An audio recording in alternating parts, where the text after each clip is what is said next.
रामायण की लगभग सभी कथाओं से हम परिचित ही हैं, लेकिन इस महाकाव्य में रहस्य बन के छुपी हैं कुछ ऐसी छोटी छोटी कथाएं जिनसे हम लोग परिचित नहीं हैं। तो आइए जानते हैं उन कथाओं के बारे में। रामायण राम के जन्म से कई साल पहले लिखी जा चुकी थी। रामायण महाकाव्य की रचना महर्षि वाल्मीकि ने की है।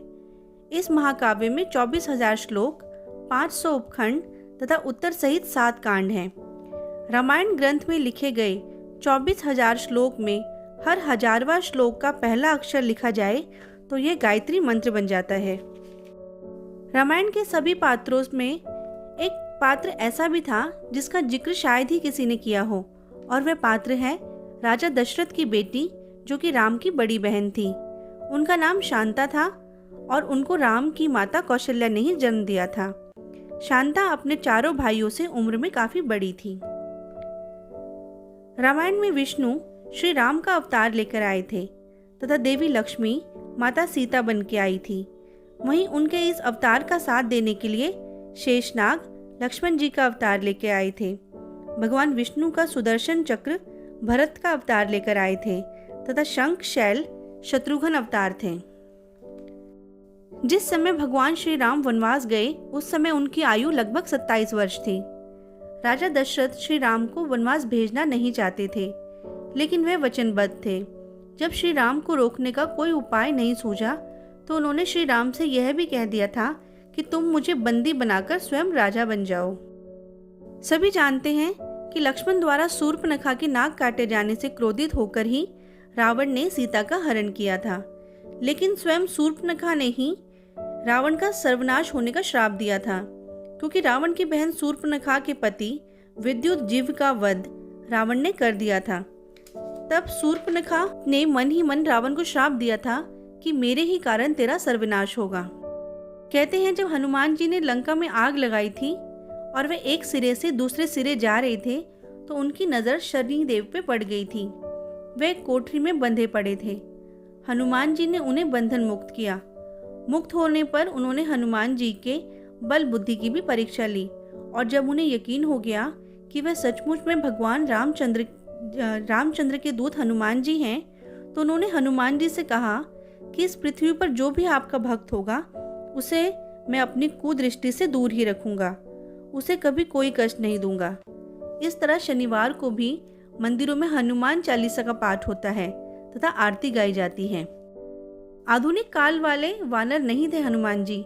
कहा जाता है कि कपि नामक एक वानर जाति थी। हनुमान जी उसी जाति के ब्राह्मण थे। शोधकर्ताओं के अनुसार भारतवर्ष से आज से लगभग 15,000 वर्ष पूर्व विलुप्त होने लगी थी और रामायण के बाद विलुप्त हो गई थी। इस वानर जाति का नाम कपि था।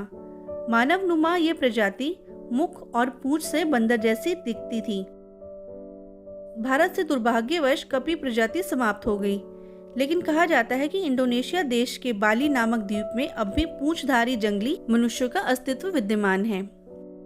रावण जिस सीता माता का अपहरण करके ले गया था वह माता सीता का प्रतिबिंब थी, और लौटने पर श्री राम ने यह सुनिश्चित करने के लिए कि कहीं रावण द्वारा उस प्रतिबिंब को बदल तो नहीं दिया गया, सीता माता से अग्नि में प्रवेश करने को कहा, जो कि अग्नि के घेरे में पहले से ही सुरक्षित ध्यान मुद्रा में थी। अपने प्रतिबिंब का संयोग पाकर वह ध्यान से बाहर आई और राम से मिली। रामायण में एक दिलचस्प कहानी सोने वाले कुंभकर्ण की है। कुंभकर्ण रावण का छोटा भाई था। रामायण में वर्णित है कि कुंभकर्ण लगातार 6 महीने तक सोता रहता था और सिर्फ एक दिन खाने के लिए उठता था और फिर पुनः 6 महीनों तक सोता रहता था। लेकिन आपको पता है कि कुंभकर्ण को सोने की आदत कैसे लगी? एक बार यज्ञ की समाप्ति पर प्रजापति ब्रह्मा कुंभकर्ण के सामने प्रकट हुए और उन्होंने कुंभकर्ण से वरदान मांगने को कहा। इंद्र को इस बात से डर लगा कि कहीं कुंभकर्ण वरदान में इंद्रासन न मांग ले, अतः उन्होंने देवी सरस्वती से अनुरोध किया कि वह कुंभकर्ण की जिह्वा पर बैठ जाएं, जिससे वह इंद्रासन के बदले निद्रासन मांग ले। इस प्रकार इंद्र की ईर्ष्या की वजह से कुंभकर्ण को सोने का वरदान प्राप्त हुआ। क्या आप जानते हैं कि विश्व में रामायण का वाचन करने वाले पहले वाचक कोई और नहीं बल्कि स्वयं भगवान श्री राम के पुत्र लव और कुश थे, जिन्होंने राम कथा स्वयं अपने पिता श्री राम के आगे गाई थी। पहली राम कथा पूरी करने के बाद लवकुश ने कहा भी था कि पितु भाग्य हमारे जागे, राम कथा कही श्री राम के आगे।